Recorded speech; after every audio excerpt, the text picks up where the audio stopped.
সব অনুভূতিরই ব্যাখ্যা করা যায় না, কখনো কখনো ব্যাখ্যা করার ইচ্ছেও হয় না।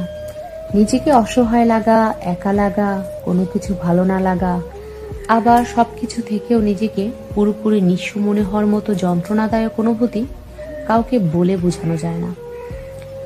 মানুষ কোনো কিছু ব্যাখ্যা করতে চায় না আসলে যখন সে একেবারে মন থেকে মরে যায়। সে বোঝার যে মলিন মুখখানা দেখলেই বুঝতে পারার মতো মানুষ তাকে যখন হারিয়ে ফেলে, তখনই সে কোনো কিছু আর ব্যাখ্যা করতে চায় না। আবার যে না বোঝার, তার সামনে ব্যাখ্যা করতে কোনো লাভও হয় না, তাই সে তখন নিজেকে গুটিয়ে ফেলে। যে অনুভূতির মূল্য দেয় না মানুষ, মূলত অনুভূতি তার কাছেই প্রকাশ করতে চায়। মানুষের অনুভূতি, অভিমান খুবই প্রখর, যা মানুষ সবসময় আড়ালে রাখে। মানুষ চায় তার অনুভূতি কেউ না কেউ বোঝার চেষ্টা করুক, তার অসহায়ত্ব বোঝার চেষ্টা করুক। যখন মানুষ তার অনুভূতির মূল্য পায় না, তখন অকারণ নাটকীয়তায় চাইবে নীরব থাকতে। এটাই খুব স্বাভাবিক, এতে সে স্বাচ্ছন্দ্য বোধ করে। আর তাই এই নীরবতার কারণে সে সবকিছু থেকে বিচ্ছিন্ন হতে থাকে। পৃথিবীতে সবচেয়ে কঠিন ভাষা হচ্ছে নীরবতার ভাষা, যা সবাই পড়তে বা বুঝতে এটা পারে না।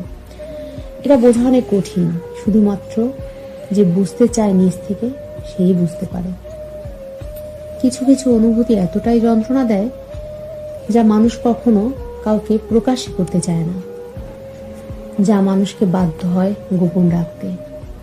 যে ভালোবাসে, গুরুত্ব দেয়, যে চিনে এবং বোঝে, তার কাছে অনুভূতির কোনো ব্যাখ্যা করার প্রয়োজন হয় না। যন্ত্রণাদায়ক অনুভূতি নীরবে নিভৃতে লালন করার মাঝে যে ব্যথা থাকে, সেটা সচরাচর চোখে দেখা যায় না, যা একমাত্র ভুক্তভোগী মানুষ তারাই শুধু অনুধাবন করতে পারে। একটা মানুষকে কখনোই পুরোপুরিভাবে চেনা যায় না, এটা সম্ভব না। মানুষ বদলায়, প্রতিটি মুহূর্তে, প্রতিটি ক্ষণে, প্রতিটি সেকেন্ডে বদলায়। মানুষের ভালোবাসাও বদলায়, চরিত্রের অবক্ষয় হলে বদলায়। আজ যারা ভালো ভদ্র হয়ে ঘুরে বেড়াচ্ছে, কাল যে তারা ঠকাবে না এর নিশ্চয়তা নেই। মানুষ মানে এক খোলস, তাকে বদলাতে হয়। এখন সে ভালো নাকি মন্দ দ্বারা নিজেকে সজ্জিত করবে, এটা শুধু সেই জানে। চারপাশে আমাদের অনেক মানুষ আছে, তারা কেবল নিজেদের কষ্ট বলতেই ব্যস্ত। কখনো সময় পেলে তাদের কাছে জানতে ইচ্ছে করে, তোমরা কি কেবল নিজেদের কষ্ট শোনাতেই ব্যস্ত? কখনো কি ইচ্ছে করে না যাদের কাছে নিজের কষ্ট বলো তাদেরটাও শোনো? মানুষ বরাবরই নিজেরটা শোনাতে তৈরি। কখনো কি শেষবেলায় এসে কেউ জিজ্ঞাসা করবে না কি হয়েছে? আমরা